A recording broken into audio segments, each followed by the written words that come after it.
ਪੇਂਡੂ ਆਸਟ੍ਰੇਲੀਆ ਦੇਖ ਰਹੇ ਦਰਸ਼ਕਾਂ ਦਾ ਇੱਕ ਵਾਰ ਫੇਰ ਸਵਾਗਤ ਹੈ ਜੀ। ਪ੍ਰੋਗਰਾਮ ਚੱਲ ਰਿਹਾ ਜੀ ਮੇਰੇ ਜਜ਼ਬਾਤ ਤੇ ਇਹਨਾਂ ਜਜ਼ਬਾਤਾਂ ਦੇ ਜ਼ਰੀਏ ਅਸੀਂ ਪ੍ਰੋਫੈਸਰ ਹਰਪਾਲ ਸਿੰਘ ਪੰਨੂ ਹੋਰਾਂ ਦੀਆਂ ਲਿਖਤਾਂ ਤੇ ਉਹਨਾਂ ਦੇ ਜੀਵਨ ਜਾਂਚ ਤੇ ਉਹਨਾਂ ਦੇ ਬੰਨਿਓ ਹੰਢਾਏ ਤਜਰਬੇ ਉਹਨਾਂ ਸਾਰਿਆਂ ਨੂੰ ਤੁਹਾਡੇ ਨਾਲ ਸਾਂਝਾ ਕਰ ਰਹੇ ਹਾਂ। ਵੱਖ-ਵੱਖ ਜਿਹੜੀਆਂ ਸ਼ਖਸੀਅਤਾਂ ਤੇ ਉਹਨਾਂ ਨੇ ਬਹੁਤ ਕੁਝ ਲਿਖਿਆ, ਬਹੁਤ ਸਾਰੀਆਂ ਕਿਤਾਬਾਂ ਤੁਸੀਂ ਉਹਨਾਂ ਨੂੰ ਪੜ੍ਹਿਆ ਵੀ, ਪਰ ਉਹਨਾਂ ਦੇ ਵਿੱਚੋਂ ਚੋਣਵੀਆਂ ਚੀਜ਼ਾਂ ਜਿਹੜੀਆਂ ਕਿ ਬਾਰ-ਬਾਰ ਸੁਣਨ ਨੂੰ ਦਿਲ ਕਰਦਾ, ਉਹਨਾਂ ਨੂੰ ਅਸੀਂ ਸਾਂਭਣ ਦੀ ਕੋਸ਼ਿਸ਼ ਆ ਸਾਡੀ ਇਸ ਪ੍ਰੋਗਰਾਮ ਦੇ ਜ਼ਰੀਏ। ਤੇ ਹੁਣ ਪਹਿਲਾਂ ਤਾਂ ਆਪਾਂ ਉਹਨਾਂ ਨੂੰ ਜੀ ਆਇਆਂ ਕਹਿੰਦੇ ਆ ਤੇ ਉਸ ਤੋਂ ਬਾਅਦ ਆਪਾਂ ਅੱਜ ਦੇ ਅਗਲੇ ਟੌਪਿਕ ਤੇ ਗੱਲ ਕਰਦੇ ਹਾਂ। ਪੰਨੂ ਸਾਹਿਬ ਫੇਰ ਜੀ ਆਇਆਂ। ਦਰਸ਼ਕਾਂ ਨੂੰ ਮੇਰੀ ਸਤਿ ਸ੍ਰੀ ਅਕਾਲ ਜੀ। ਆਪਾਂ ਅੱਜ ਕੁਝ ਗੱਲਾਂ ਕਰਾਂਗੇ ਸਾਡੇ ਵੱਡੇ ਨਾਇਕ ਰਾਏ ਬੁਲਾਰ ਖਾਨ ਸਾਹਿਬ ਜੀ। ਜੀ ਹੋਇਆ ਇਹ ਮਿੰਟੂ ਜੀ ਕਿ 7 ਸਾਲ ਦੀ ਉਮਰ ਸੀ ਮੇਰੀ, ਬਾਪੂ ਜੀ ਨੇ ਹੱਥ 'ਚ ਸੋਟੀ ਫੜਾ ਦਿੱਤੀ ਤੇ ਪਸ਼ੂ ਚਾਰਨ ਤੇ ਲਾ ਦਿੱਤਾ ਜੀ। ਵੱਡਾ ਭਰਾ ਗੁਰਦਿਆਲ ਸਿੰਘ ਬਹੁਤ ਮਿਹਨਤੀ ਸੀ, 10ਵੀਂ ਜਮਾਤ ਚੋਂ ਮੈਰਿਟ 'ਚ ਆਇਆ ਸੀ ਜੀ। ਅੱਗੇ ਪੜ੍ਹਾਉਣ ਦੀ ਤਾਕਤ ਨਹੀਂ ਸੀ ਜੀ। ਏਅਰ ਫੋਰਸ 'ਚ ਸਿਪਾਹੀ ਭਰਤੀ ਹੋ ਗਿਆ ਜੀ। ਕਦੀ 15 ਦਿਨਾਂ ਬਾਅਦ ਕਦੀ ਮਹੀਨੇ ਬਾਅਦ ਚਿੱਠੀ ਆਉਂਦੀ। ਬਾਪੂ ਜੀ ਚਿੱਠੀ ਪੜ੍ਹਾਉਣ ਵਾਸਤੇ ਬਾਣੀਆਂ ਦੀ ਦੁਕਾਨ ਤੇ ਜਾਂਦੇ, ਬਾਣੀਆਂ ਚਿੱਠੀ ਦਾ ਜਵਾਬ ਦਿੰਦਾ। ਇੱਕ ਦਿਨ ਹੌਕਾ ਲੈ ਕੇ ਬੇਬੇ ਜੀ ਨੂੰ ਕਹਿੰਦੇ ਘਰ 'ਚ ਇੱਕ ਬੱਚਾ ਤਾਂ ਹੋਣਾ ਚਾਹੀਦਾ ਹੈ ਜਿਹਨੂੰ ਚਿੱਠੀ ਪੜ੍ਹਨੀ ਆਉਂਦੀ ਹੋਵੇ। ਮਾਂ ਨੇ ਮੇਰੇ ਵੱਲ ਹੱਥ ਕਰਕੇ ਕਿਹਾ ਕਿ ਫਿਰ ਆਪਾਂ ਹਰਪਾਲ ਨੂੰ ਲਾ ਦਿੰਦੇ ਹਾਂ, ਇਹਨੂੰ ਪੜ੍ਹਾ ਦਿੰਦੇ ਹਾਂ। ਬਾਪੂ ਜੀ ਕਹਿੰਦੇ ਫਿਰ ਪਸ਼ੂ ਕੌਣ ਚਾਰੂ? ਅੱਛਾ। ਮੈਂ ਸੁਣ ਰਿਹਾ ਸੀ। ਮੈਂ ਕਿਹਾ ਬਾਪੂ ਜੀ ਦੁਪਹਿਰ ਤੱਕ ਮੈਂ ਸਕੂਲ 'ਚ ਪੜ੍ਹ ਲਿਆ ਕਰੂੰਗਾ, ਦੁਪਹਿਰ ਤੋਂ ਸ਼ਾਮ ਤੱਕ ਮੈਂ ਪਸ਼ੂ ਚਾਰ ਲਿਆ ਕਰੂੰਗਾ, ਜਿਹੜਾ ਕੰਮ ਕਰਨ ਨੂੰ ਮਾਸਟਰ ਜੀ ਦਿਆ ਕਰਨਗੇ ਉਹ ਮੈਂ ਰਾਤ ਨੂੰ ਕਰ ਲਿਆ ਕਰੂੰਗਾ। ਮੈਨੂੰ ਇਸ ਸ਼ਰਤ ਨਾਲ ਕਿ ਮੈਂ ਅੱਧਾ ਦਿਨ ਪਸ਼ੂ ਚਾਰੂੰਗਾ ਪੜ੍ਹਨ ਦੀ ਆਗਿਆ ਮਿਲੀ। ਜਦੋਂ ਮੈਨੂੰ ਗੁਰਮੁਖੀ ਪੜ੍ਹਨੀ ਤੇ ਲਿਖਣੀ ਸਮਝਣੀ ਆ ਗਈ, ਮੈਂ ਮਾਂ ਦਾ ਸੰਦੂਕ ਖੋਲਿਆ, ਖੇਸ ਕੱਢਣਾ ਸੀ ਕੋਈ ਜੀ, ਉੱਥੇ ਇੱਕ ਪੋਥੀ ਰੁਮਾਲ 'ਚ ਲਪੇਟੀ ਪਈ। ਮੈਂ ਰੁਮਾਲ ਦੀਆਂ ਗੰਢਾਂ ਖੋਲ ਕੇ ਜਦੋਂ ਦੇਖਿਆ ਤਾਂ ਭਾਈ ਬਾਲਾ ਜੀ ਦੀ ਜਨਮ ਸਾਖੀ ਸੀ ਜੀ। ਭਾਈ ਬਾਲਾ ਜੀ ਦੀ ਜਨਮ ਸਾਖੀ ਮੈਂ ਉਦੋਂ ਤੀਜੀ ਕਲਾਸ 'ਚ ਹੋਊਂਗਾ। ਤੀਜੀ ਕਲਾਸ 'ਚ ਸੰਦੂਕ 'ਚੋਂ ਬਾਹਰ ਆਈ, ਫਿਰ ਮੁੜ ਕੇ ਸੰਦੂਕ 'ਚ ਬੰਦ ਨਹੀਂ ਹੋਣ ਦਿੱਤੀ। ਬਸ ਜਦੋਂ ਮੇਰਾ ਦਿਲ ਕਰਦਾ ਮੈਂ ਬੋਰੀ ਵਿਛਾ ਲੈਂਦਾ, ਰੇਹੜ ਮੈਨੂੰ ਲਿਆ ਕੇ ਦੇ ਦਿੱਤੀ, ਉਹ ਸਿਰ ਢੱਕ ਲੈਂਦਾ। ਬੱਚੇ ਸ਼ੁਰੂ ਤਾਂ ਬੱਚੇ ਸੁਣਨ ਆ ਗਏ ਮੇਰੇ ਤੋਂ ਸਾਖੀਆਂ, ਪਿੱਛੋਂ ਵੱਡੇ ਵੀ ਸੁਣਨ ਆਉਣ ਲੱਗ ਜਾਂਦੇ, ਸਾਰਿਆਂ ਨੂੰ ਚੰਗੀਆਂ ਲੱਗਦੀਆਂ। ਤਾਂ ਮੈਂ ਇਹਨਾਂ ਸਾਖੀਆਂ ਚੋਂ ਕੁਛ ਆਪਣੇ ਜਿਹੜੇ ਨਾਇਕ ਨੇ ਉਹਨਾਂ ਦੀਆਂ ਤਸਵੀਰਾਂ ਆਪਣੇ ਦਿਲ 'ਚ ਬਣਾਈਆਂ ਹੋਈਆਂ ਸੀ। ਹੋਇਆ ਕਿ ਮੈਂ ਅਰਜ਼ੀ ਪਾ ਦਿੱਤੀ 1992 'ਚ ਕਿ ਜਥੇ ਨਾਲ ਪਾਕਿਸਤਾਨ ਦੀ ਯਾਤਰਾ ਕਰਨ ਦੀ ਮੈਨੂੰ ਵੀ ਆਗਿਆ ਦਿਓ। ਸ਼੍ਰੋਮਣੀ ਗੁਰਦੁਆਰਾ ਪ੍ਰਬੰਧਕ ਕਮੇਟੀ ਨੇ ਮੇਰੀ ਅਰਜ਼ੀ ਮਨਜ਼ੂਰ ਕਰ ਲਈ, ਵੀਜ਼ਾ ਲੱਗ ਗਿਆ ਤੇ ਮੈਂ ਜਥੇ ਨਾਲ ਪਾਕਿਸਤਾਨ ਗਿਆ ਪਹਿਲੀ ਵਾਰ 1992 'ਚ। ਉੱਥੇ ਗਏ, ਮੱਥਾ ਟੇਕਿਆ, ਲੰਗਰ ਛਕਿਆ, ਰਾਤ ਪਈ, ਸੌਂ ਗਏ। ਸਵੇਰੇ ਉੱਠੇ, ਇਸ਼ਨਾਨ ਕੀਤਾ, ਕੀਰਤਨ ਸੁਣਿਆ। ਤੋ ਮੈਂ ਉੱਠਿਆ, ਗੁਰਦੁਆਰਾ ਸਾਹਿਬ ਤੋਂ ਬਾਹਰ ਆਇਆ ਤੇ ਮੁਲਾਜ਼ਮਾਂ ਨੂੰ ਪੁੱਛਿਆ, ਉੱਥੇ ਸਿਵਲ ਕੱਪੜਿਆਂ 'ਚ ਵੀ ਪੁਲਿਸ ਹੁੰਦੀ ਸੀ ਤੇ ਵਰਦੀ 'ਚ ਵੀ ਜੀ। ਮੈਂ ਪੁੱਛਿਆ ਜੀ ਸਾਡੇ ਬਾਬਾ ਜੀ ਸਨ ਰਾਏ ਬੁਲਾਰ ਖਾਨ ਸਾਹਿਬ ਜੀ, ਉਹਨਾਂ ਦੀ ਕਬਰ ਕਿੱਥੇ ਹੋਊਗੀ? ਮੈਂ ਉਹ ਕਬਰ ਦੇ ਦੀਦਾਰ ਕਰਨੇ ਨੇ। ਮੈਨੂੰ ਇਸ਼ਾਰਾ ਕੀਤਾ, ਕਹਿੰਦੇ ਉਹ ਦੇਖੋ ਕੋਈ 2 ਕਿੱਲਿਆਂ ਦੀ ਵਿੱਥ ਤੇ ਉਹਨਾਂ ਦਰਖਤਾਂ ਦੇ ਨੇੜੇ। ਮੈਂ ਜਦੋਂ ਗਿਆ ਬੜਾ ਮਨ ਮਾਯੂਸ ਹੋਇਆ। ਉਹ ਪਾਥੀਆਂ ਪਈਆਂ ਸਨ, ਉੱਥੇ ਪਥਵਾੜਾ ਸੀ। ਮੈਂ ਆ ਕੇ ਉਹਨਾਂ ਨੂੰ ਕਿਹਾ ਵੀ ਇਹ ਬਹੁਤ ਵੱਡੇ ਫਕੀਰਾਨਾ ਬਿਰਤੀ ਦੇ ਜਗੀਰਦਾਰ ਸਨ, ਦਰਜਨ ਪਿੰਡਾਂ ਦੇ ਮਾਲਕ, ਇਹਨਾਂ ਦੀ ਕਬਰ ਦਾ ਇਹ ਹਾਲ। ਉਹ ਕਹਿੰਦੇ ਜੀ ਇਹ ਤਾਂ ਫਿਰ ਸਿੱਖ ਜਾਣ ਨਿਜ਼ਾਮ ਰਾਏ ਬੁਲਾਰ ਸਾਹਿਬ ਦੇ ਖਾਨਦਾਨ ਵਾਲੇ ਬੰਦੇ ਜਾਣ। ਮੈਂ ਉੱਥੋਂ ਦੇ SP ਬੈਠੇ ਸਨ, SP ਸਾਹਿਬ। ਮੈਂ ਪੁੱਛਿਆ ਕਿ ਇੱਥੇ ਛੋਟਾ ਜਿਹਾ ਪਿੰਡ ਹੈ, ਇਹ ਕਾਲਜ ਤਾਂ ਹੋਣਾ ਨਹੀਂ, ਕੋਈ ਸਕੂਲ ਹੋਣਾ? ਮੈਂ ਕਿਸੇ ਸਕੂਲ ਮਾਸਟਰ ਜੀ ਨਾਲ ਗੱਲਾਂ ਕਰਾਵਾਂ। ਹੁਣ ਆਪਾਂ ਇੱਥੇ ਤੱਕ ਕੀਰਤਨ ਸੁਣ ਲਿਆ, ਲੰਗਰ ਛਕ ਲਿਆ, ਇੱਥੇ ਸਾਰਾ ਦਿਨ ਬੈਠ ਕੇ ਜਾਂ ਫਿਰ ਕੇ ਕੀ ਕਰਾਂਗੇ? ਉਹ ਕਹਿੰਦੇ ਨਹੀਂ ਜੀ ਸਰਦਾਰ ਸਾਹਿਬ, ਤੁਸੀਂ ਆਹ 2 ਫਰਲਾਂਗ ਜਾਓ ਨਾ, ਆਹ ਸੜਕ ਜਾਂਦੀ ਹੈ ਜਿਹੜੀ, ਉੱਥੇ ਕਾਲਜ ਹੈ। ਅੱਛਾ ਜੀ। ਅੱਛਾ। ਮੈਂ ਗਿਆ, ਕਾਲਜ ਦਾ ਗੇਟ ਆ ਗਿਆ ਜੀ। ਉਰਦੂ ਅੱਖਰਾਂ 'ਚ, ਅੰਗਰੇਜ਼ੀ ਅੱਖਰਾਂ 'ਚ ਤੇ ਗੁਰਮੁਖੀ ਅੱਖਰਾਂ 'ਚ ਲਿਖਿਆ ਹੋਇਆ Guru Nanak Dev government degree college Nankana Sahib. ਮੈਂ ਮੱਥਾ ਟੇਕਿਆ, ਗੁਰੂ ਨਾਨਕ ਦੇਵ ਜੀ ਦਾ ਨਾਂ ਤਾਂ ਪੜ੍ਹਿਆ, ਉਹਨਾਂ ਨੇ ਨਾਂ ਬਦਲਿਆ ਨਹੀਂ, ਨਾਂ ਮਿਟਾਇਆ ਨਹੀਂ ਜੀ। ਤੋ ਅੰਦਰ ਗਿਆ ਜਦੋਂ, ਇੱਕ ਸੇਵਾਦਾਰ ਮੇਰੇ ਕੋਲ ਆ ਗਿਆ ਜੀ। ਸ਼ਾਮ ਦੇ ਕੋਈ 4 ਵਜੇ ਸਨ। ਆ ਕੇ ਕਹਿੰਦਾ ਸਰਦਾਰ ਜੀ ਕਿਹਨੂੰ ਮਿਲਣਾ? ਮੈਂ ਕਿਹਾ ਮੈਂ ਉਧਰ ਚੜ੍ਹਦੇ ਪੰਜਾਬ ਦਾ ਪ੍ਰੋਫੈਸਰ ਹਾਂ। ਜੀ ਕਿਸੇ ਪ੍ਰੋਫੈਸਰ ਨਾਲ ਗੱਲਾਂ ਕਰਨ ਨੂੰ ਦਿਲ ਕਰਦਾ। ਹੂੰ ਕਹਿੰਦਾ ਐਵੇਂ ਜੀ 2 ਤੋਂ 5 ਵਜੇ ਤੱਕ ਇਮਤਿਹਾਨ ਹੋ ਰਹੇ ਨੇ, ਹੂੰ ਡਿਊਟੀਆਂ ਤੇ ਨੇ ਸਭ। ਹੂੰ ਜੇ ਤਾਂ ਕਿਸੇ ਤੱਕ ਕੰਮ ਹੈ ਕੋਈ, ਫਿਰ ਤਾਂ ਮੈਂ ਬੁਲਾ ਦਿੰਦਾ, ਮੈਨੂੰ ਦੱਸ ਦਿਓ। ਨਹੀਂ ਫਿਰ ਤੁਸੀਂ ਜੇ ਇੰਤਜ਼ਾਰ ਕਰ ਲਓ 5 ਵਜੇ ਤੱਕ ਦਾ। ਮੈਂ ਕਿਹਾ ਮੈਂ ਤਾਂ ਵਿਹਲਾ, ਮੈਨੂੰ ਕਿਹੜਾ ਖੁਸ਼ੀ ਮਿਲੂਗੀ ਉਹਨਾਂ ਦੇ ਕੰਮ 'ਚ ਮੈਂ ਵਿਘਨ ਪਾਵਾਂ, ਮੈਂ 5 ਵਜੇ ਆ ਜਾਊਂਗਾ। ਮੈਂ ਜਦੋਂ ਜਾਣ ਲੱਗਾ ਗੇਟ ਤੋਂ ਬਾਹਰ, ਇੱਕ ਉੱਚਾ ਲੰਮਾ ਸਲਵਾਰ ਕਮੀਜ਼ ਪਹਿਨੀ, ਦਸਤਾਰਧਾਰੀ ਬਜ਼ੁਰਗ, ਉਹ ਬਜ਼ੁਰਗ ਮੈਂ ਇਸ ਕਰਕੇ ਆਖ ਰਿਹਾ ਕਿ ਉਦੋਂ ਮੇਰੇ ਕੇਸ ਅਜੇ ਸਫੈਦ ਨਹੀਂ ਹੋਏ ਸਨ, 92 ਹੋ ਗਿਆ ਨਾ, ਕਿੰਨੇ ਸਾਲ ਹੋ ਗਏ। ਤੋ ਉਹ ਮੇਰੇ ਨਾਲ ਵੱਡੀ ਉਮਰ ਦਾ ਸੀ। ਜੀ ਜੀ ਮੈਨੂੰ ਜੱਫੀ ਪਾ ਕੇ ਮਿਲਿਆ, ਆਖਣ ਲੱਗਾ ਸਰਦਾਰ ਸਾਹਿਬ ਮੈਂ ਇੱਥੇ ਠੇਕੇਦਾਰ ਹਾਂ, ਮੁੰਡਿਆਂ ਦਾ ਹੋਸਟਲ ਬਣਾ ਰਿਹਾ। ਅੱਛਾ, ਉਹ ਦੇਖੋ ਬਿਲਡਿੰਗ ਜਿਹੜੀ ਬਣ ਰਹੀ ਹੈ। ਜੀ ਜੀ ਤੇ 40 ਮਜ਼ਦੂਰ ਨੇ ਮੇਰੇ ਕੋਲ, ਮਿਸਤਰੀ ਤੇ ਮਜ਼ਦੂਰ। ਮੈਂ ਤਾਂ ਤੁਹਾਨੂੰ ਦੇਖ ਕੇ ਸਾਰਿਆਂ ਨੂੰ ਛੁੱਟੀ ਕਰ ਦਿੱਤੀ ਕਿ ਤੁਹਾਡੀਆਂ ਗੱਲਾਂ ਸੁਣਾਂਗੇ, ਤੁਹਾਡੇ ਨਾਲ ਗੱਲਾਂ ਕਰਾਂਗੇ। ਤੁਸੀਂ ਕਿੱਧਰ ਚੱਲੇ? ਮੈਂ ਕਿਹਾ ਜੀ ਮੈਂ ਉਧਰ ਪੰਜਾਬ ਚੋਂ ਆਇਆ, ਪ੍ਰੋਫੈਸਰਾਂ, ਸੋਚਿਆ ਪ੍ਰੋਫੈਸਰਾਂ ਨਾਲ ਗੱਲਾਂ ਕਰਾਂਗੇ। ਤੇ ਫਿਰ ਸਾਡੇ ਨਾਲ, ਅਸੀਂ ਮਜ਼ਦੂਰ ਆ ਜਿਹੜੇ, ਸਾਡੇ ਨਾਲ ਗੱਲ ਕਰਨ ਦਾ ਕੋਈ ਹੱਕ ਨਹੀਂ ਸਾਨੂੰ। ਮੈਂ ਨਹੀਂ ਜੀ, ਮੈਂ ਕਿਉਂਕਿ ਜਾਣਦਾ ਨਹੀਂ ਸਾਂ ਤੁਹਾਨੂੰ, ਤੁਹਾਡੇ ਕੰਮ 'ਚ ਵਿਘਨ ਨਹੀਂ ਪਾਉਣਾ ਸੀ। ਕਹਿੰਦੇ ਨਾ ਜੀ ਨਾ, ਉਹ ਦੇਖੋ ਛੁੱਟੀ ਕਰ ਦਿੱਤੀ ਮੈਂ ਇਹਨਾਂ ਨੂੰ, ਪਰ ਘਰ ਨਹੀਂ ਕੋਈ ਵੀ ਜਾਂਦਾ। ਤੁਹਾਡੇ ਨਾਲ ਗੱਲਾਂ ਕਰਨ ਦੇ ਇੱਛੁਕ ਨੇ, ਤੁਸੀਂ ਆ ਜਾਓ, ਘੰਟਾ ਸਾਡੇ ਨਾਲ ਗੱਲਾਂ ਕਰ ਲਓ, ਫਿਰ ਤੁਸੀਂ ਪ੍ਰੋਫੈਸਰਾਂ ਨੂੰ ਮਿਲ ਲਓ। ਅਸੀਂ ਬੈਠ, ਇੱਕ ਵੀ ਬੰਦਾ ਨਹੀਂ ਗਿਆ ਜੀ, 2-3 ਕੁਰਸੀਆਂ ਮੰਗਵਾ ਲਈਆਂ, ਕਿਸੇ ਨੇ ਇੱਟ ਰੱਖ ਲਈ, ਕਿਸੇ ਨੇ 2, ਕੋਈ ਹੇਠ ਨਹੀਂ ਬੈਠ ਗਿਆ। ਇਸ ਤਰ੍ਹਾਂ ਸੰਗਤ ਜੁੜ ਗਈ ਜੀ। ਤਾਂ ਮੈਂ ਮੁੱਢ 'ਚ ਪੁੱਛਿਆ ਕਿ ਭਾਈ ਸਾਹਿਬ, ਨਨਕਾਣਾ ਸਾਹਿਬ ਗੁਰਦੁਆਰਾ ਦੇ ਨਾਂ ਕਿੰਨੀ ਕੁ ਜ਼ਮੀਨ ਹੈ ਜੀ? ਉਹ ਕਹਿੰਦੇ ਕਿਉਂ, ਰਹਿਣ ਸਹਿਣ ਖਾਣ ਪੀਣ 'ਚ ਕੋਈ ਮੁਸ਼ਕਲ ਆਈ? ਮੈਂ ਕਿਹਾ ਨਹੀਂ ਜੀ, ਕੋਈ ਮੁਸ਼ਕਲ ਨਹੀਂ ਆਈ। ਕਹਿੰਦੇ ਫਿਰ ਤੁਸੀਂ ਇਹ ਸਵਾਲ ਕਿਉਂ ਕੀਤਾ? ਮੈਂ ਕਿਹਾ ਇਸ ਲਈ ਕਿ ਮੈਨੂੰ ਆਪਣੇ ਵੱਡਿਆਂ ਬਾਰੇ ਫਿਕਰ ਕਰਨ ਦਾ ਹੱਕ ਨਹੀਂ ਹੈ। ਉਹ ਕਹਿੰਦੇ ਨਾ ਜੀ, ਫਿਕਰ ਕਰਨ ਦਾ ਹੱਕ ਵੱਡਿਆਂ ਨੂੰ ਹੁੰਦਾ ਹੈ। ਅੱਛਾ, ਅਸੀਂ ਛੋਟੇ ਹਾਂ, ਸਾਡਾ ਹੱਕ ਬੰਦਗੀ ਕਰਨ ਦਾ। ਜੀ ਜੀ, ਉਹ ਵੱਡੇ ਨੇ। ਮੈਂ ਕਿਹਾ ਸਤ ਬਚਨ ਜੀ, ਮੈਂ ਆਪਣਾ ਸਵਾਲ ਵਾਪਸ ਲੈਣਾ। ਫਿਰ ਮੇਰਾ ਦੂਜਾ ਸਵਾਲ ਇਹ ਹੈ ਕਿ ਵੱਡਿਆਂ ਬਾਰੇ ਜਾਣਕਾਰੀ ਹਾਸਲ ਕਰਨ ਦਾ ਤਾਂ ਹੱਕ ਹੈ। ਕਹਿੰਦੇ ਬਿਲਕੁਲ, ਬਾਕਾਇਦਾ ਹੱਕ ਹੈ। ਮੈਂ ਕਿਹਾ ਜੀ ਕਿੰਨੀ ਜ਼ਮੀਨ ਹੈ? ਕਹਿੰਦੇ 750 ਮੁਰੱਬੇ। ਮੈਂ ਕਿਹਾ 750 ਏਕੜ ਮਹਾਰਾਜਾ ਰਣਜੀਤ ਸਿੰਘ ਨੇ ਨਾਂ ਲਵਾਈ ਸੀ ਇਹ? ਉਹ ਕਹਿੰਦਾ ਪ੍ਰੋਫੈਸਰ ਸਾਹਿਬ, ਮੈਂ ਏਕੜ ਨਹੀਂ ਆਖਿਆ, ਮੈਂ 750 ਮੁਰੱਬੇ ਆਖਿਆ। ਮੁਰੱਬੇ ਕਹਿ। ਮੈਂ ਕਿਹਾ ਮਹਾਰਾਜਾ ਰਣਜੀਤ ਸਿੰਘ ਨੇ? ਕਹਿੰਦੇ ਨਹੀਂ ਜੀ, ਮਹਾਰਾਜਾ ਰਣਜੀਤ ਸਿੰਘ ਨੇ ਇੰਨੀ ਜ਼ਮੀਨ ਨਾ ਲਵਾਈ ਹੋਏ ਕਿਸੇ ਵੀ ਗੁਰਦੁਆਰੇ ਦੇ ਨਾਂ ਸਾਬਤ ਕਰੋ। ਮੈਂ ਕਿਹਾ ਹੋਰ ਇਹ ਕਿਹਨਾਂ ਨੇ ਲਵਾਈ ਸੀ ਜੀ? ਕਹਿੰਦੇ ਜੀ ਸਾਡੇ ਭੱਟੀਆਂ ਦੇ ਸਰਦਾਰ ਨੇ। ਮੈਂ ਕਿਹਾ ਭੱਟੀਆਂ ਦਾ ਸਰਦਾਰ ਕੌਣ? ਕਹਿੰਦੇ ਰਾਏ ਬੁਲਾਰ ਖਾਨ ਸਾਹਿਬ। ਓਹੋ, ਮੈਂ ਕਿਹਾ ਰਾਏ ਬੁਲਾਰ ਖਾਨ ਸਾਹਿਬ ਤਾਂ ਮੇਰੇ ਵਡੇਰੇ ਨੇ, ਤੇ ਉਹ ਭੱਟੀ ਨੇ? ਕਹਿੰਦੇ ਹਾਂ ਜੀ, ਮੈਂ ਵੀ ਭੱਟੀ ਆ। ਅਸੀਂ ਭੱਟੀ ਆ ਜਿਹੜੇ ਆਮ ਨਹੀਂ ਹੁੰਦੇ। ਸਾਡੇ ਵਡੇਰੇ ਨੇ ਕੋਹੇਨੂਰ ਦੀ ਸ਼ਨਾਖਤ ਕੀਤੀ ਸੀ, ਮਾਪਿਆਂ ਨੂੰ ਪਤਾ ਨਹੀਂ ਲੱਗਿਆ ਸੀ ਇਹ ਕੀ ਸ਼ੈ ਆ ਗਈ ਅਸਮਾਨ ਚੋਂ, ਸਾਡੇ ਵਡੇਰੇ ਨੇ ਪਛਾਣਿਆ ਸੀ ਉਹਨਾਂ ਨੂੰ। ਮੈਂ ਕਿਹਾ ਅੱਛਾ, ਤੇ ਇਹ ਜਰਾ ਮੈਨੂੰ ਸੁਣਾਇਓ ਕੀ ਕੁਛ ਹੋਇਆ ਸੀ? ਇਹ ਜ਼ਮੀਨ, ਇਹ ਦਾਸਤਾਨ ਮੇਰੀਆਂ ਜਨਮ ਸਾਖੀਆਂ 'ਚ ਨਹੀਂ ਹੈ। ਉਹ ਕਹਿਣ ਲੱਗੇ ਕਿ 40 ਤੋਂ ਉਮਰ ਟੱਪ ਚੱਲੀ ਸੀ ਸਾਡੇ ਰਾਏ ਬੁਲਾਰ ਖਾਨ ਸਾਹਿਬ ਦੀ, ਤੇ ਬਾਬਾ ਜੀ ਦੀ ਉਮਰ ਸੀ ਉਦੋਂ 15-16 ਸਾਲ ਜੀ। ਤੋ ਰਾਏ ਬੁਲਾਰ ਖਾਨ ਸਾਹਿਬ ਬਾਬਾ ਜੀ ਦੇ ਪਿਤਾ ਮਹਿਤਾ ਕਲਿਆਣ ਰਾਏ ਜੀ ਦੇ ਜਮਾਤੀ ਵੀ ਸਨ ਤੇ ਦੋਸਤ ਵੀ ਜੀ। ਭਰੋਸੇ 'ਚ ਸਨ, ਇਸ ਕਰਕੇ ਆਪਣੇ ਮੁਰੱਬਿਆਂ ਦੀ ਦੇਖਭਾਲ ਦੀ ਜ਼ਿੰਮੇਵਾਰੀ ਬਤੌਰ ਪਟਵਾਰੀ ਪਿਤਾ ਜੀ ਨੂੰ ਦਿੱਤੀ ਸੀ ਜੀ। ਤੋ 40 ਤੋਂ ਉਮਰ ਟੱਪ ਗਈ, ਘਰ ਔਲਾਦ ਨਹੀਂ ਸੀ। ਇੱਕ ਦਿਨ ਘੋੜੀ ਤੇ ਸਵਾਰ ਹੋ ਕੇ ਆਪਣੇ ਮੁਰੱਬਿਆਂ ਦਾ ਦੌਰਾ ਕਰਨ ਗਏ ਤਾਂ ਦੇਖਿਆ ਬਾਬਾ ਜੀ ਪਸ਼ੂ ਚਾਰ ਰਹੇ ਸਨ। ਘੋੜੀ ਤੋਂ ਉਤਰੇ, ਜੋੜੇ ਉਤਾਰੇ, ਹੱਥ ਬੰਨ ਕੇ ਬਾਬਾ ਜੀ ਦੇ ਅੱਗੇ ਖਲੋ ਗਏ। ਬਾਬਾ ਮੇਰੀ ਮੁਰਾਦ ਪੂਰੀ ਕਰ ਜੀ। ਬਾਬਾ ਜੀ ਨੇ ਕਿਹਾ ਰਾਏ ਜੀ, ਕੌਣ ਘਾਟ ਹੈ ਤੁਸਾਂ ਨੂੰ? ਪਰਮੇਸ਼ਰ ਨੇ, ਅੱਲਾ ਪਰਵਰਦਗਾਰ ਨੇ ਸਭ ਕੁਝ ਤਾਂ ਦਿੱਤਾ ਹੈ। ਰਾਏ ਨੇ ਕਿਹਾ ਬਾਬਾ ਤੁਸੀਂ ਜਾਣੀ ਜਾਣੋ, ਮੇਰੀ ਮੁਰਾਦ ਪੂਰੀ ਕਰੋ। ਬਾਬਾ ਜੀ ਨੇ ਜੋੜੇ ਲਾਹੇ, ਸੋਟੀ ਜ਼ਮੀਨ ਤੇ ਰੱਖੀ ਤੇ ਕਿਹਾ ਅਕਾਲ ਪੁਰਖ ਕਰਤਾਰ ਸਭ ਦੀਆਂ ਮੁਰਾਦਾਂ ਪੂਰੀਆਂ ਕਰਦਾ ਹੈ, ਆਪਾਂ ਉਸ ਅੱਗੇ ਫਰਿਆਦ ਕਰੀਏ। ਬਾਬਾ ਜੀ ਨੇ ਅਰਦਾਸ ਕੀਤੀ।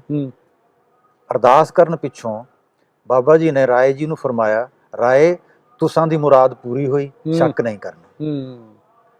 ਸਾਖੀ 'ਚ ਲਿਖਿਆ ਹੈ ਰਾਏ ਲਾਗਾ ਕੁਰਸਤ ਕਰਨ।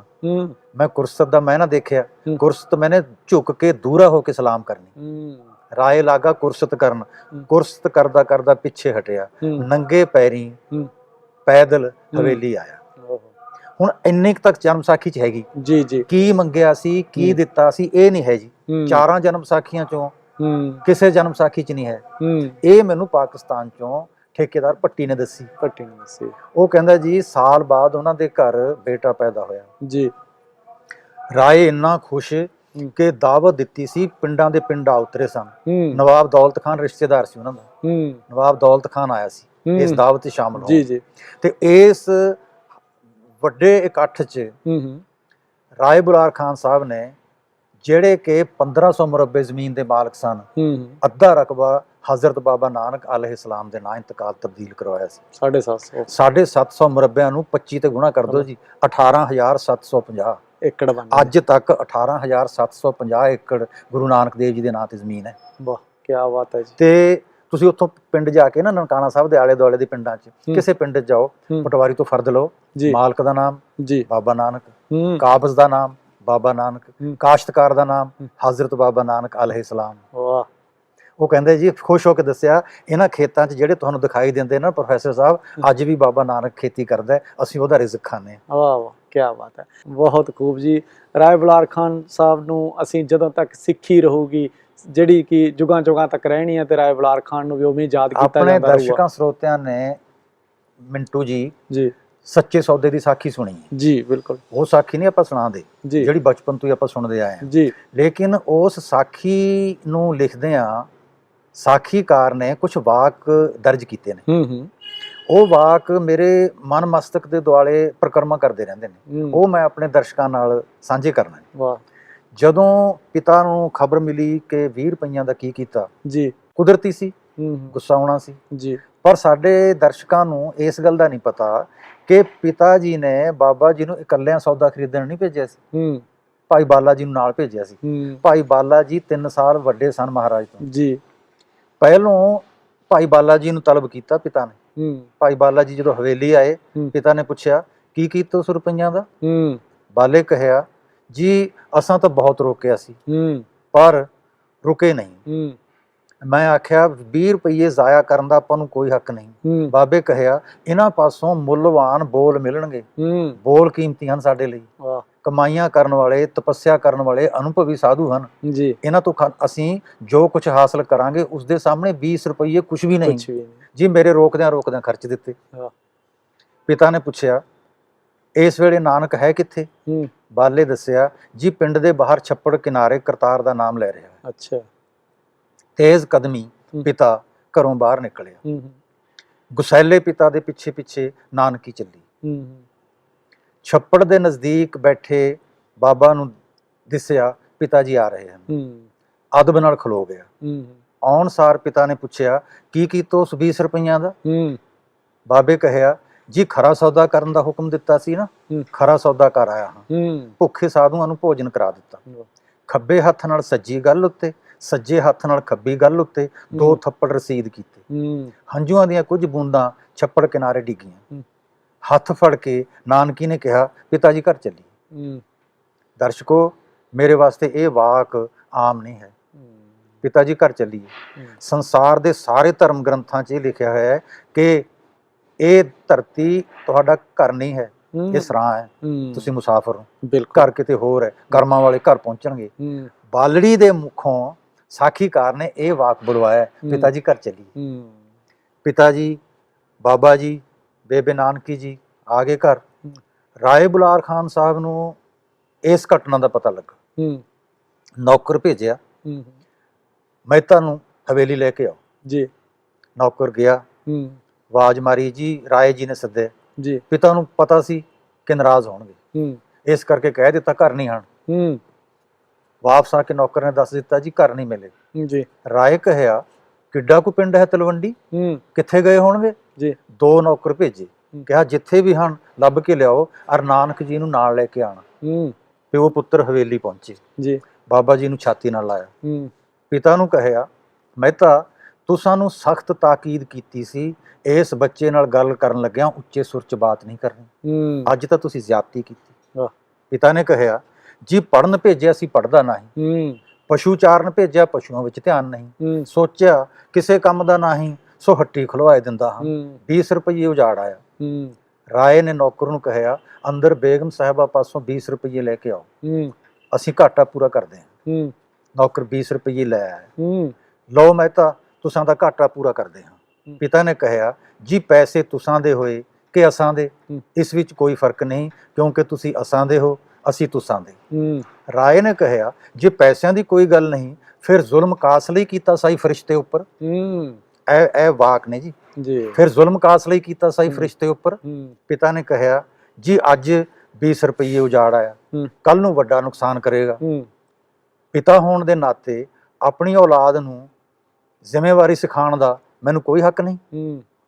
ਰਾਏ ਨੇ ਕਹਿਆ ਮਹਿਤਾ ਜੀ ਜੋ ਤੁਸਾਂ ਨੂੰ ਦਿਸਦਾ ਨਹੀਂ ਆਰ ਸਾਨੂੰ ਸਾਫ਼ ਨਜ਼ਰ ਆਉਂਦਾ ਹੈ, ਕੁੱਲ ਦੁਨੀਆ ਦੀ ਦੌਲਤ ਦਾ ਦਰਿਆ ਇਸ ਬੱਚੇ ਦੇ ਹੱਥਾਂ ਥਾਣੀ ਵਗਦਾ ਆਉਂਦਾ ਸਾਫ਼ ਦਿਖਾਈ ਦਿੰਦਾ। ਇਹ ਬੋਲ ਨੇ ਜੀ ਕੋਈ ਜੋ ਤੁਸਾਂ ਨੂੰ ਦਿਸਦਾ ਨਹੀਂ ਸਾਨੂੰ ਸਾਫ਼ ਦਿਖਾਈ ਦਿੰਦਾ ਹੈ, ਕੁੱਲ ਦੁਨੀਆ ਦੀ ਦੌਲਤ ਦਾ ਦਰਿਆ ਇਸ ਬੱਚੇ ਦੇ ਹੱਥਾਂ ਥਾਣੀ ਵਗਦਾ ਆਉਂਦਾ ਸਾਫ਼ ਦਿਖਾਈ ਦਿੰਦਾ। ਅਗਲਾ ਵਾਕ ਮਹਿਤਾ ਤੁਸੀਂ ਇਸ ਨੂੰ ਪੁੱਤਰ ਕਰਕੇ ਜਾਣਦੇ ਹੋ, ਮੈਂ ਜਾਣਦਾ ਹਾਂ ਕਿ ਖੁਦਾਵੰਦ ਕਰੀਮ ਇਸ ਰਾਹੀਂ ਧਰਤੀ ਉੱਪਰ ਅਸਾਂ ਨਾਲ ਗੱਲਾਂ ਕਰਨ ਲਈ ਉਤਰਿਆ ਹੈ। ਮਹਿਤਾ ਤੁਸੀਂ ਹਿੰਦੂ ਹੋ ਔਰ ਮੈਂ ਮੁਸਲਮਾਨ, ਇਸ ਕਰਕੇ ਚੁੱਪ ਹਾਂ ਕਿ ਤੁਹਾਡਾ ਭਾਈਚਾਰਾ ਚਰਚਾ ਕਰੇਗਾ, ਨਹੀਂ ਤਾਂ ਕਈ ਵਾਰ ਦਿਲ ਵਿੱਚ ਆਇਆ ਕਿ ਇਸ ਬੱਚੇ ਨੂੰ ਤੁਹਾਡੇ ਘਰੋਂ ਆਪਣੀ ਹਵੇਲੀ ਲੈ ਆਵਾਂ। ਅਖੀਰਲਾ ਵਾਕ ਮਹਿਤਾ ਇਸੇ ਸਦਕਾ ਮੇਰੀ ਤਲਵੰਡੀ ਬਸਦੀ ਹੈ। ਬੋਲ ਨੇ ਕੋਈ ਇਹ ਬਿਲਕੁਲ ਬਿਲਕੁਲ ਇਹਨਾਂ ਸਾਖੀਆਂ ਚੋਂ ਬਹੁਤ ਕੁਝ ਸੁਣਨ ਨੂੰ ਮਿਲਿਆ ਜੀ। ਬਹੁਤ ਮਿੱਠੇ ਵਾਕ, ਬਹੁਤ ਤਾਕਤਵਰ ਵਾਕ, ਹੌਸਲਾ ਦੇਣ ਵਾਲੇ ਵਾਕ, ਵਡੇਰਿਆਂ ਦੀ ਕਦਰ ਕਿਵੇਂ ਕਰਨੀ ਹੈ, ਕੋਰਟਾਂ ਦੇ ਵਿੱਚ ਕੀ ਕੀ ਕੀਤਾ, ਕੀ ਕੀ ਹੋਇਆ, ਕਿਵੇਂ ਕਿਵੇਂ ਮੰਨ ਗਏ ਦਾਅਵੇਦਾਰ। ਇਹ ਕਰਾਮਾਤਾਂ ਨੇ, ਇਹ ਚਮਤਕਾਰ ਨੇ ਮਹਾਰਾਜ ਦੇ। ਦੇਖੋ ਜੀ ਬੋਲ ਪੀੜ੍ਹੀ ਦਰ ਪੀੜ੍ਹੀ ਅੱਗੇ ਤੁਰਦੇ ਆ ਤੇ ਅਸੀਂ ਵੀ ਬੜ ਭਾਗੇ ਆ ਵੀ ਸਾਨੂੰ ਵੀ ਸਾਡਾ ਜਿਹੜਾ ਅਸੀਂ ਇੰਨੇ ਐਫਰਟ ਕਰਕੇ ਇੱਥੋਂ ਤੱਕ ਪਹੁੰਚਦੇ ਆ। ਪੇਂਡੂ ਆਸਟ੍ਰੇਲੀਆ ਦੇ ਦਰਸ਼ਕ ਅਕਸਰ ਕਹਿੰਦੇ ਆ ਵੀ ਤੁਸੀਂ ਕਿੰਨਾ ਸਮਾਂ ਪੈਸਾ ਕੀ ਕੁਝ ਲਾਉਣੇ ਹੋ, ਤੇ ਪਰ ਤੁਸੀਂ ਸੁਣ ਲਓ ਫਿਰ ਪੈਸਾ ਸਮਾਂ ਕੀ ਚੀਜ਼ ਹੈ ਇਹਨਾਂ ਬੋਲਾਂ ਮੂਰੇ। ਸੋ ਅਸੀਂ ਬੜ ਭਾਗੇ ਆ ਪੰਨੂ ਸਾਹਿਬ ਜਿਹੜੇ ਤੁਹਾਡੇ ਨਾਲ ਇਹ ਬੋਲ ਸਾਂਝੇ ਕਰਨ ਦਾ ਸਾਨੂੰ ਵਕਤ ਮਿਲ ਰਿਹਾ। ਅਸੀਂ ਇੱਥੇ ਸਮਾਂ ਜਿਹੜਾ ਮੈਂ ਸੋਚਦਾ ਵੀ ਆਪਣੀ ਜ਼ਿੰਦਗੀ ਦਾ ਕੁਝ ਇੱਕ ਜਿਹੜਾ ਖਾਸ ਗੋਲਡਨ ਟਾਈਮ ਮੈਂ ਗੁਜ਼ਾਰ ਰਿਹਾ ਤੁਹਾਡੇ ਨਾਲ ਤੇ ਸਾਡੇ ਦਰਸ਼ਕ ਵੀ ਉਹਦਾ ਲਾਹਾ ਲੈ ਰਹੇ ਆ। ਮੇਰੀ ਕਿਤਾਬ ਆਈ ਜਦੋਂ ਗੌਤਮ ਤੋਂ ਤਾਸਕੀ ਤੱਕ, ਉਹਦੇ ਵਿੱਚ ਭਾਈ ਮਰਦਾਨਾ ਜੀ ਤੇ ਰਾਏ ਬੁਲਾਰ ਖਾਨ ਸਾਹਿਬ ਇਹਨਾਂ ਦੀ ਸਾਖੀ ਦਰਜ ਕੀਤੀ ਹੈ ਜੀ। ਹੈਰਾਨੀ ਇਹ ਹੋਈ ਕਿ ਇਸ ਕਿਤਾਬ ਉੱਪਰ ਗੋਸ਼ਟੀ ਨਾ ਮੇਰੇ ਕਿਸੇ ਹੁਣ ਤਾਂ ਮੇਰੇ ਵਿਦਿਆਰਥੀ ਵੀ ਪ੍ਰੋਫੈਸਰ ਨੇ, ਬੜੇ ਵੱਡੇ ਵੱਡੇ ਰੁਤਬਿਆਂ ਤੇ ਨੇ, ਤਾਂ ਉਹਨਾਂ ਕਿਸੇ ਨੇ ਨਹੀਂ ਕਰਾਈ ਜੀ। ਗੁਰਸ਼ਰਨ ਭਾਜੀ ਦਾ ਜਿਹੜਾ ਗਰੁੱਪ ਹੈ ਨਾਟਕ ਵਾਲਾ ਉਹਨਾਂ ਨੇ ਚੰਡੀਗੜ੍ਹ ਕਰਵਾਈ। ਤੋ ਮੇਰੇ ਕੋਲ ਫੋਨ ਆ ਗਿਆ, ਕਹਿੰਦੇ ਜੀ ਅਸੀਂ ਗੋਸ਼ਟੀ ਕਰਵਾਉਣੀ ਹੈ। ਮੈਂ ਕਿਹਾ ਕਿਵੇਂ ਕਰਦੇ ਹੁੰਦੇ ਹੋ? ਕਹਿੰਦੇ ਅਸੀਂ 20 ਕਿਤਾਬਾਂ ਖਰੀਦ ਕੇ 20 ਵਿਦਵਾਨਾਂ ਨੂੰ ਭੇਜ ਦਿੰਦੇ ਹਾਂ, ਫਿਰ ਉਹ ਪੜ੍ਹ ਕੇ ਆਉਂਦੇ ਨੇ। 1 ਮਹੀਨੇ 'ਚ ਇੱਕ ਗੋਸ਼ਟੀ ਹੁੰਦੀ ਹੈ। ਤੁਹਾਡੀ ਆਗਿਆ ਲੈਣੀ ਸੀ ਅਸੀਂ ਵੀ ਤੁਸੀਂ ਆ ਜਾਓਗੇ? ਇੱਕ ਤਾਂ ਇਹ, ਦੂਸਰਾ ਸਾਨੂੰ ਗੋਸ਼ਟੀ ਕਰਨ ਦੀ ਆਗਿਆ। ਮੈਂ ਕਿਹਾ ਬੜੀ ਖੁਸ਼ੀ ਨਾਲ ਆਊਂਗਾ। ਜਦੋਂ ਮੈਂ ਪਹੁੰਚਿਆ ਕਿਤਾਬ ਤੇ ਗੋਸ਼ਟੀ ਹੋਈ, ਬਹੁਤੇ ਬੁਲਾਰਿਆਂ ਨੇ ਇਹ ਟਿੱਪਣੀ ਦਿੱਤੀ ਕਿ ਪੰਨੂ ਰਾਹੀਂ ਪੰਜਾਬੀ ਵਿੱਚ ਨਵੀਂ ਕਿਸਮ ਦੀ ਵਾਰਤਕ ਉਤਰੀ ਹੈ। ਸ਼ੁਕਰਾਨਾ ਕਰਦਿਆਂ ਮੈਂ ਕਿਹਾ ਕਿ ਇਹ ਤੁਹਾਨੂੰ ਗਲਤਫਹਿਮੀ ਹੋਈ ਹੈ। ਨਵੀਂ ਕਿਸਮ ਦੀ ਵਾਰਤਕ ਨਹੀਂ, ਇਹ ਪੁਰਾਣੀ ਵਾਰਤਕ ਹੈ ਸਾਡੇ ਵਡੇਰਿਆਂ ਦੀ, ਜਿਹੜੇ ਤੁਸੀਂ ਭੁੱਲ ਗਏ ਸੀ। ਮੈਂ ਪੁਰਾਣੀ ਵਾਰਤਕ ਜਿਸ ਤਰ੍ਹਾਂ ਸਾਡੇ ਵਡੇਰੇ ਗੱਲਾਂ ਕਰਦੇ ਸੀ ਉਹ ਤੁਹਾਨੂੰ ਯਾਦ ਕਰਾਣੀ ਸੀ, ਇਸ ਲਈ ਨਵੀਨਤਾ ਨਹੀਂ ਹੈ। ਮੈਂ ਨਵੀਨਤਾ ਲਿਆਉਣ ਨਹੀਂ ਦਿੱਤੀ ਕਿਉਂਕਿ ਮੈਨੂੰ ਮਿਠਾਸ ਉਹਨਾਂ ਵਾਕਾਂ 'ਚ ਜ਼ਿਆਦਾ ਲੱਗਦੀ ਹੈ ਜਿਹੜੇ ਸਾਡੇ ਵਡੇਰਿਆਂ ਨੇ ਰਚੇ। ਸੋ ਬਹੁਤ ਖੂਬ ਜੀ। ਸੋ ਸਾਰੇ ਦਰਸ਼ਕਾਂ ਨੂੰ ਅਸੀਂ ਬੇਨਤੀ ਕਰਦੇ ਹਾਂ ਜੀ, ਇਹ ਲੜੀਵਾਰ ਜਿਹੜਾ ਮੇਰੇ ਜਜ਼ਬਾਤ ਇਦਾਂ ਹੀ ਚੱਲਦਾ ਰਹੂਗਾ। ਅਗਲੇ ਐਪੀਸੋਡ ਲਈ ਤੁਸੀਂ ਇੰਤਜ਼ਾਰ ਕਰੋ। ਫਿਲਹਾਲ ਸਾਨੂੰ ਦਿਓ ਜੀ ਇਜਾਜ਼ਤ। ਹਾਜ਼ਰ ਹੋਣੇ ਜੀ। ਸਤਿ ਸ਼੍ਰੀ ਅਕਾਲ।